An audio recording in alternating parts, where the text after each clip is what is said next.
Hello' everyone, আপোনালোক সকলোক study with পাৰভেজৰ এটি নতুন ক্লাছলৈ স্বাগতম জনাইছোঁ। বন্ধুসকল, আপোনালোকৰ আগন্তুক দিনত যি DLEDৰ এণ্ট্ৰেন্স পৰীক্ষা আছে তাৰ প্ৰস্তুতিৰ বাবে আমি এটা ছিৰিজৰ আৰম্ভণি কৰিছিলোঁ। তাৰ আজি 5 নম্বৰ ক্লাছ হয়। এই ছিৰিজত বিশেষকৈ আমি অসমৰ বুৰঞ্জীৰ লগতে ভাৰতৰ বুৰঞ্জী, অসমৰ ভূগোলৰ লগতে ভাৰতৰ ভূগোল, ভাৰতৰ সংবিধান, অসমীয়া সাহিত্যিক, ইয়াৰ উপৰিও অসমৰ জাতি জনগোষ্ঠীৰ লগত যিসমূহ উৎসৱ আছে এইসমূহ আমি এই ছিৰিজত আনিছোঁ। ইয়াৰ উপৰিও এই ছিৰিজত কিছুমান কুৱেশ্যন আমি পুৰণি প্ৰশ্ন কাকতসমূহৰ পৰা অনাৰ চেষ্টা কৰিছোঁ। যদি তোমালোকে ইয়াৰ আগৰ 4টা ক্লাছ নাই চোৱা, ডেছক্ৰিপশ্যনত ক্লাছৰ লিংক দিয়া আছে, তাৰ পৰা গৈ এই আগৰ ক্লাছখিনি চাব পাৰে। তেনেহ'লে দেৰি নকৰি আৰম্ভ কৰোঁ আজিৰ প্ৰথমটো কুৱেশ্যন। আজিৰ প্ৰথমটো কুৱেশ্যন হ'ব, ভাৰতৰ সংবিধানৰ কোনটো অনুচ্ছেদক সংবিধানৰ আত্মা বুলি অভিহিত কৰা হয়? অপশ্যন 4টাৰ ভিতৰত শুদ্ধ উত্তৰটো হ'ব অপশ্যন ডি, অৰ্থাৎ আৰ্টিকেল 32ক ভাৰতৰ সংবিধানৰ আত্মা বুলি কোৱা হয়। আৰ্টিকেল 32ক চৌল অফ ইণ্ডিয়ান কনষ্টিটিউশ্যন বুলি কোনে কৈছিল পৰীক্ষাত যদি আহে? উত্তৰ হ'ব ডক্টৰ BR আম্বেদকাৰে আৰ্টিকেল 32ক চৌল অফ ইণ্ডিয়ান কনষ্টিটিউশ্যন বুলি কৈছিল। Next question. কুৱেশ্যন নম্বৰ 2, গাখীৰত পানী মিহলোৱাত ধৰা পেলাব পৰা যন্ত্ৰটো কি নামেৰে জনা যায়? অপশ্যন 4টাৰ ভিতৰত শুদ্ধ উত্তৰটো হ'ব লেক্টমিটাৰ। লেক্টমিটাৰৰ যোগেদি আমি ধৰিব পাৰোঁ যে গাখীৰত পানী কিমান শতাংশ মিশ্ৰণ কৰা হৈছে। Next question. কুৱেশ্যন নম্বৰ 3, কোন চনত হৰপ্পাৰ আৱিষ্কাৰ কৰা হৈছিল? ইম্পৰ্টেণ্ট কুৱেশ্যন হয়। অপশ্যন 4টাৰ ভিতৰত শুদ্ধ উত্তৰটো হ'ব 1921। 1921 চনত হৰপ্পাৰ আৱিষ্কাৰ কৰা হৈছিল। ইয়াৰ পৰা আৰু দুটা কুৱেশ্যন আহে। প্ৰথমটো কুৱেশ্যন হ'ব, কোনে হৰপ্পাৰ আৱিষ্কাৰ কৰিছিল? শুদ্ধ উত্তৰটো হ'ব দয়াৰাম সাহানী। পুনৰ এবাৰ ৰিপিট কৰি গৈছোঁ, দয়াৰাম সাহানীয়ে 1921 চনত হৰপ্পাৰ আৱিষ্কাৰ কৰিছিল। হৰপ্পাখন বৰ্তমান পাকিস্তানত অৱস্থিত। হৰপ্পাৰ কোনে আৱিষ্কাৰ কৰিছিল? দয়াৰাম সাহানীয়ে হৰপ্পাৰ আৱিষ্কাৰ কৰিছিল। Next question. কুৱেশ্যন নম্বৰ 4, কোনজন অসমীয়া সাহিত্যিকৰ ছদ্মনাম হয় অষ্টবক্ৰ? অপশ্যন 4টা যদি আমি চাওঁ, ৰঘুনাথ চৌধুৰী, কমলাকান্ত ভট্টাচাৰ্য, ৰাচনা বৰুৱা, বীৰেন্দ্ৰ কুমাৰ ভট্টাচাৰ্য। শুদ্ধ উত্তৰ হ'ব কমলাকান্ত ভট্টাচাৰ্য। কমলাকান্ত ভট্টাচাৰ্যক অষ্টবক্ৰ নামেৰে জনা যায়। Next question. কুৱেশ্যন নম্বৰ 5, সৌৰজগতৰ কোনটো গ্ৰহক মৰ্ণিং ষ্টাৰ বা ইভিনিং ষ্টাৰ বুলিও অভিহিত কৰা হয়? দুটা কুৱেশ্যন বনিব হয় ইয়াৰ পৰা। মই একেটা কুৱেশ্যনতে দুটা কুৱেশ্যন লৈ আহিছোঁ। যদি পৰীক্ষাত আহিব পাৰে কোনটো গ্ৰহক সৌৰজগতৰ মৰ্ণিং ষ্টাৰ বুলি কোৱা হয়, আন এটা কুৱেশ্যন হ'ব পাৰে কোনটো গ্ৰহক সৌৰজগতৰ ইভিনিং ষ্টাৰ বুলি কোৱা হয়। শুদ্ধ উত্তৰটো হ'ব শুক্ৰ গ্ৰহ। শুক্ৰ গ্ৰহক মৰ্ণিং ষ্টাৰ লগতে ইভিনিং ষ্টাৰ বুলিও কোৱা হয়। Next question. কুৱেশ্যন নম্বৰ 6, বৰাক নদীৰ উৎপত্তি উত্তৰ পূৰ্বাঞ্চলৰ কোনখন ৰাজ্যৰ পৰা হৈছে? অপশ্যন 4টাৰ ভিতৰত শুদ্ধ উত্তৰটো হ'ব মণিপুৰ। বৰাক নদীৰ উৎপত্তি উত্তৰ পূৰ্বাঞ্চলৰ মণিপুৰৰ পৰা হৈছে। যদি পৰীক্ষাত কুৱেশ্যন আহে কোনটো হিলৰ পৰা বৰাক নদীৰ উৎপত্তি হৈছে, উত্তৰ হ'ব জাম্বুক হিলৰ পৰা বৰাক নদীৰ উৎপত্তি হৈছে। Next question. কুৱেশ্যন নম্বৰ 7, কোনবিধ ধাতুৰ গলনাংক আটাইতকৈ বেছি হয়? ছায়েন্সৰ কুৱেশ্যন লাগে বুলি বহুতে কমেণ্ট কৰে, ছায়েন্সৰ কুৱেশ্যনো আমি আনিছোঁ। অপশ্যন 4টাৰ ভিতৰত শুদ্ধ উত্তৰটো হ'ব অপশ্যন এ, অৰ্থাৎ tungsten. Next question. Question number 8, কোনজন আহোম স্বৰ্গদেউক গড়গঞা ৰজা নামেৰে জনা যায়? অপশ্যন 4টা যদি আমি চাওঁ, চুতেউফা, চুবিনফা, চুকলেংমুং, চুপাতফা। সকলোৱে পাৰিব লাগে, ইজি কুৱেশ্যন হয়। শুদ্ধ উত্তৰ হ'ব চুকলেংমুং। চুকলেংমুঙক গড়গঞা ৰজা নামেৰে জনা যায় কাৰণ তেওঁ আহোম ৰাজধানী গড়গাঁৱলৈ স্থানান্তৰিত কৰিছিল। বন্ধুসকল, আজিৰ ক্লাছত আমি 30টা কুৱেশ্যন আলোচনা কৰিম আৰু এই 30টা কুৱেশ্যনত তোমালোকে কিমান স্ক'ৰ কৰিছা আমাক কমেণ্ট কৰি জনাবলৈ নাপাহৰিবা। Next question. কুৱেশ্যন নম্বৰ 9, তলৰ কোনবিধ ৰোগ ভিটামিন বিৰ অভাৱত হয়? অপশ্যন 4টা যদি আমি চাওঁ, স্কাৰ্বি ৰোগ, বেৰি ৰোগ, কুকুৰী কণা ৰোগ, আৰু অপশ্যন ডি এটাও নহয়। শুদ্ধ উত্তৰটো হ'ব অপশ্যন বি, অৰ্থাৎ ভিটামিন বিৰ অভাৱত বেৰি ৰোগ হয়। Next question. কুৱেশ্যন নম্বৰ 10, কোন চনত ছিক্কিম পৃথক ৰাজ্য হিচাপে গঠন হৈছিল? অপশ্যন 4টাৰ ভিতৰত শুদ্ধ উত্তৰ হ'ব 1975 চনত ছিক্কিম ভাৰতৰ অংগৰাজ্য হৈছিল। কুৱেশ্যনটো অলপ মিষ্টেক হৈছে, কুৱেশ্যনটো হ'ব লাগিছিল কোন চনত ছিক্কিম ভাৰতৰ অংগৰাজ্য হিচাপে গঠন হৈছিল? পৃথক ৰাজ্য নহয়, অংগৰাজ্য হিচাপে গঠন হৈছিল। উত্তৰ হ'ব 1975 চনত ছিক্কিম ভাৰতৰ অংগৰাজ্য হিচাপে গঠন হৈছিল। Next question. কুৱেশ্যন নম্বৰ 11, কোন জনগোষ্ঠীয়ে চামাংকান উৎসৱ উদযাপন কৰে? অপশ্যন 4টাৰ ভিতৰত শুদ্ধ উত্তৰটো হ'ব কাৰ্বি জনগোষ্ঠী। কাৰ্বি জনগোষ্ঠীয়ে চামাংকান উৎসৱ উদযাপন কৰে। Next question. কুৱেশ্যন নম্বৰ 12, কোনজন গুপ্ত ৰজাই নালন্দা বিশ্ববিদ্যালয়ৰ নিৰ্মাণ কৰিছিল? ভেৰি ইম্পৰ্টেণ্ট কুৱেশ্যন হয়, বহুবাৰ পৰীক্ষাত এই কুৱেশ্যন আহিছে। অপশ্যনকেইটা যদি আমি চাওঁ, সমুদ্ৰগুপ্ত, দ্বিতীয় চন্দ্ৰগুপ্ত, প্ৰথম কুমাৰগুপ্ত, ৰাধাগুপ্ত। শুদ্ধ উত্তৰটো হ'ব প্ৰথম কুমাৰগুপ্ত। প্ৰথম কুমাৰগুপ্তই নালন্দা বিশ্ববিদ্যালয়ৰ প্ৰতিষ্ঠা কৰিছিল। কুৱেশ্যন নম্বৰ 13, কৰ্কট ক্ৰান্তীয় ৰেখা উত্তৰ পূৰ্বাঞ্চলৰ কোন দুখন ৰাজ্যৰ মাজেদি পাৰ হৈছে? অপশ্যন 4টা যদি আমি চাওঁ, অসম অৰুণাচল, ত্ৰিপুৰা মিজোৰাম, মণিপুৰ আৰু নাগালেণ্ড, মেঘালয় আৰু অসম। শুদ্ধ উত্তৰ হ'ব অপশ্যন বি, অৰ্থাৎ ট্ৰপিক অফ কেঞ্চাৰ, যাক অসমীয়াত কৰ্কট ক্ৰান্তীয় ৰেখা বুলি কোৱা হয়, আৰু এই ৰেখা উত্তৰ পূৰ্বাঞ্চলৰ দুখন ৰাজ্যৰ মাজেদি পাৰ হৈ গৈছে। এখন হ'ব ত্ৰিপুৰা, আনখন হ'ল মিজোৰাম। ভাৰতৰ সৰ্বমুঠ 8খন ৰাজ্যৰ মাজেদি ট্ৰপিক অফ কেঞ্চাৰ পাৰ হৈ গৈছে। এতিয়া আমাক এই 8খন ৰাজ্যৰ নাম মনত ৰাখিব লাগিব, কাৰণ এক্সামত এই নামখিনি আহিছে। দুখন ৰাজ্য আমি ইতিমধ্যে গম পালোঁ যে উত্তৰ পূৰ্বাঞ্চলৰ দুখন ৰাজ্য হয় ত্ৰিপুৰা আৰু মিজোৰাম। বাকী 6খন ৰাজ্যৰ নাম আমি মনত ৰাখিব লাগিব, আৰু এই 6খন ৰাজ্যৰ নাম হ'ল, তাক আমি শ্বৰ্ট ট্ৰিকত মনত ৰাখিম MRG। প্ৰথম 3খন চাই লওঁ। এম দি কি হ'ব? মধ্যপ্ৰদেশ প্ৰথমখন, আৰ দি ৰাজস্থান, আৰু জি দি গুজৰাট। প্ৰথম 3খন হৈ গ'ল। যিহেতু মই এইটো নিজে শ্বৰ্ট ট্ৰিক বনাইছোঁ, কাৰণ মই মাৰ্ঘেটাত থাকোঁ আৰু মাৰ্ঘেটাক শ্বৰ্ট ফৰ্মত MRG বুলি কোৱা হয়। তাৰ কাৰণে MRG এনেকৈ ট্ৰিক লগাইছোঁ যাতে এই 3খন ৰাজ্যৰ নাম মনত হ'ল। এম দি মধ্যপ্ৰদেশ, আৰ দি ৰাজস্থান, জি দি গুজৰাট। বাকী 3খন চাই লওঁ। JCW। জে দি আমি ঝাৰখণ্ড, চি দি ছত্তীশগড়, আৰু ডাব্লিউ দি ৱেষ্ট বেংগল। হৈ গ'ল আমাৰ 8খন ৰাজ্যৰ নাম। পুনৰ এবাৰ ৰিপিট কৰি গৈছোঁ। উত্তৰ পূৰ্বাঞ্চলকে ধৰি ভাৰতৰ বাকী 6খন ৰাজ্যৰ নাম আমি মনত ৰাখিব লাগিব। উত্তৰ পূৰ্বাঞ্চলৰ দুখন হ'ল Tripura, Mizoram. M for Madhya Pradesh, R for Rajasthan, G for Gujarat. 5খন হ'ল J for Jharkhand, C for Chhattisgarh, আৰু ডাব্লিউ ফৰ ৱেষ্ট বেংগল। তো এনেকৈ তোমালোকে ট্ৰিক বনাই লোৱা, কাৰণ এই 8খনৰ নাম ভেৰি ইম্পৰ্টেণ্ট হয়। যিকোনো প্ৰতিযোগিতামূলক পৰীক্ষাত ইয়াৰ পৰা এটা হ'লেও কুৱেশ্যন আহিছে। কুৱেশ্যন নম্বৰ 14,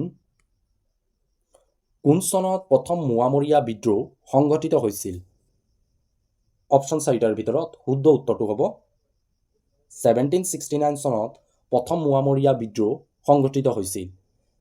যদি পৰীক্ষাত কুৱেশ্যন আহে কোনজন আহোম স্বৰ্গদেউৰ দিনত প্ৰথম মোৱামৰীয়া বিদ্ৰোহৰ আৰম্ভণি হৈছিল, উত্তৰ হ'ব লক্ষ্মীসিংহৰ দিনত প্ৰথম মোৱামৰীয়া বিদ্ৰোহৰ আৰম্ভণি হৈছিল।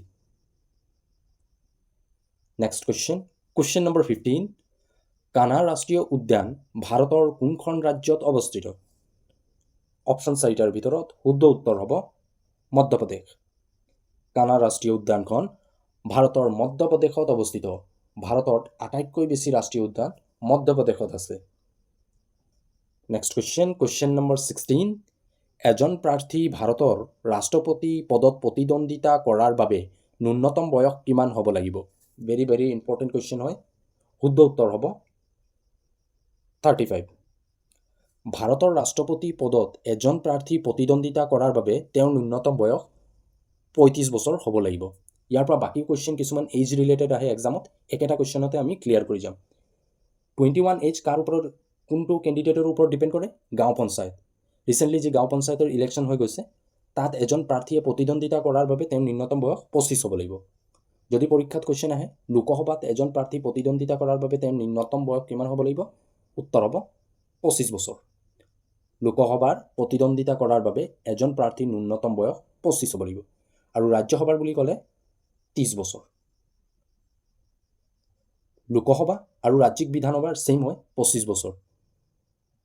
ৰাজ্যসভাৰ 30 বছৰ, ৰাষ্ট্ৰপতিৰ 35 বছৰ আৰু গাঁও পঞ্চায়তৰ বাবে 21 বছৰ হ'ব লাগিব। এজ ৰিলেটেড যিমান কুৱেশ্যন এই চাৰিটাৰ পৰাই আহে।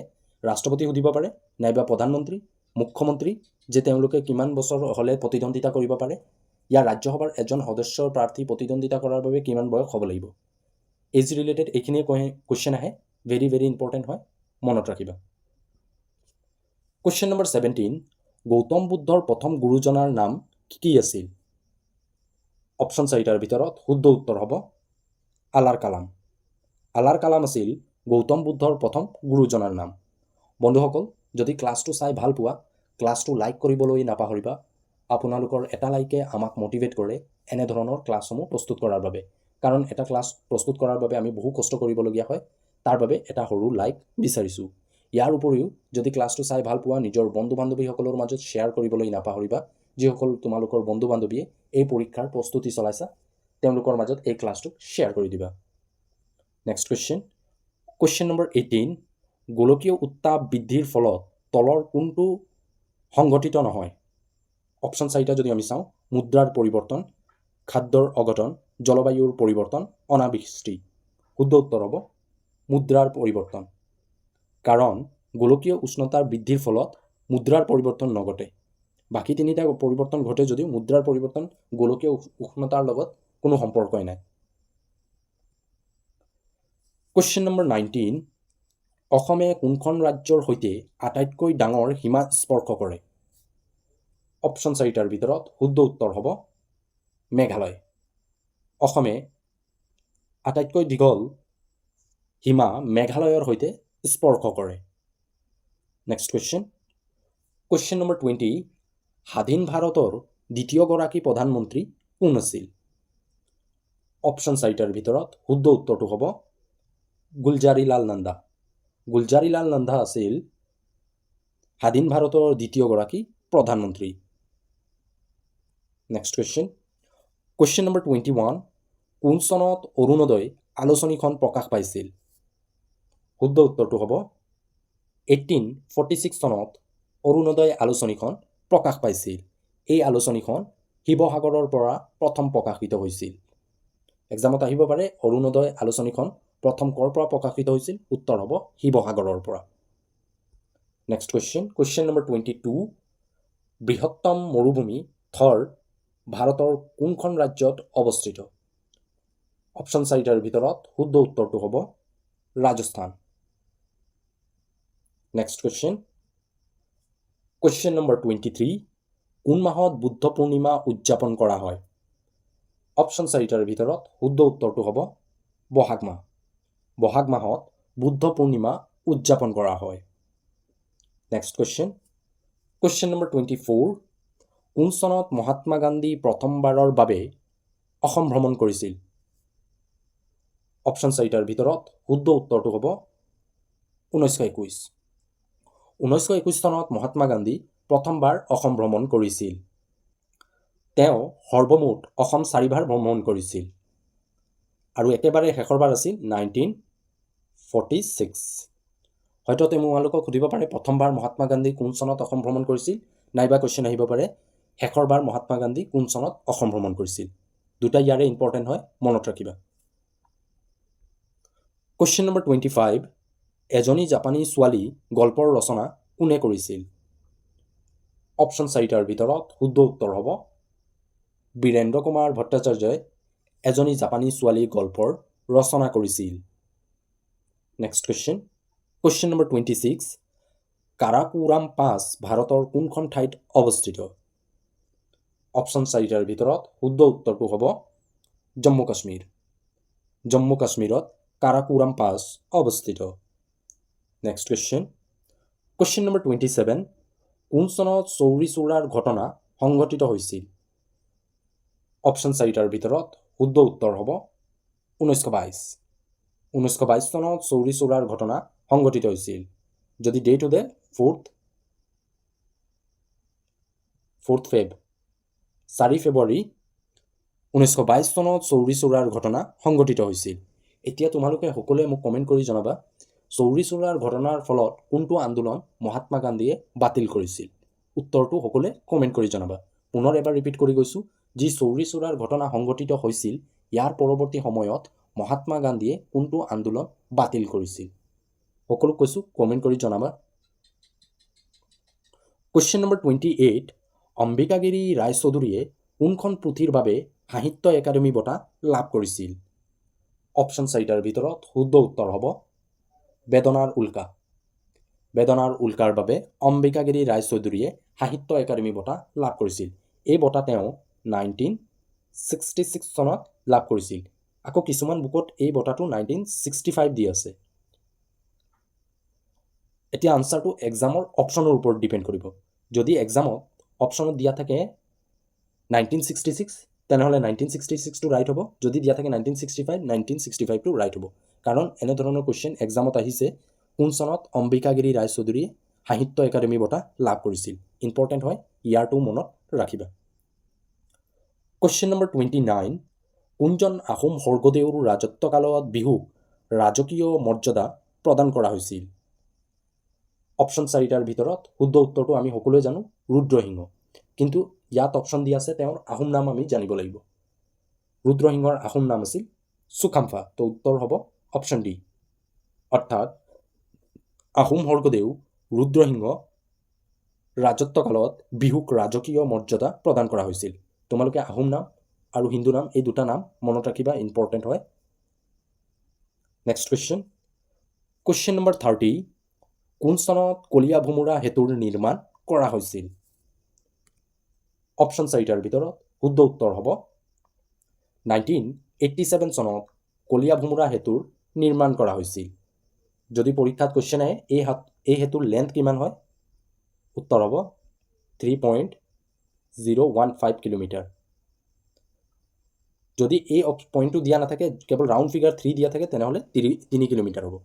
প্ৰায় সময়ত ৰাউণ্ড ফিগাৰ দিয়া থাকে 3 কিলোমিটাৰ। যদি দিয়া নাথাকে তেনেহ'লে উত্তৰ হ'ব 3.015 কিলোমিটাৰ। তো বন্ধুসকল, আজিৰ এই ক্লাছত আমি 30টা গুৰুত্বপূৰ্ণ কুৱেশ্যনসমূহ আলোচনা কৰিছোঁ, যি কুৱেশ্যনসমূহ আপোনালোকৰ আগন্তুক দিনৰ পৰীক্ষাৰ বাবে খুবেই জৰুৰী হয়। যদি ক্লাছটো চাই ভাল পোৱা, ক্লাছটো লাইক কৰাৰ লগে লগে নিজৰ বন্ধু বান্ধৱীসকলৰ মাজত শ্বেয়াৰ কৰিবলৈ নাপাহৰিবা। ইয়াৰ উপৰিও যদি প্ৰথমবাৰ আজি আমাৰ এই চেনেলত আপোনালোকে ভিজিট কৰিছে, চেনেলটোক নিশ্চয় ছাবস্ক্ৰাইব কৰি যাবলৈ নাপাহৰিব। আজিলৈ ইমানেই। পুনৰ লগ পাম আমি আমাৰ অন্য এটি নতুন ক্লাছলৈ। আজিলৈ ইমানেই। Thank U.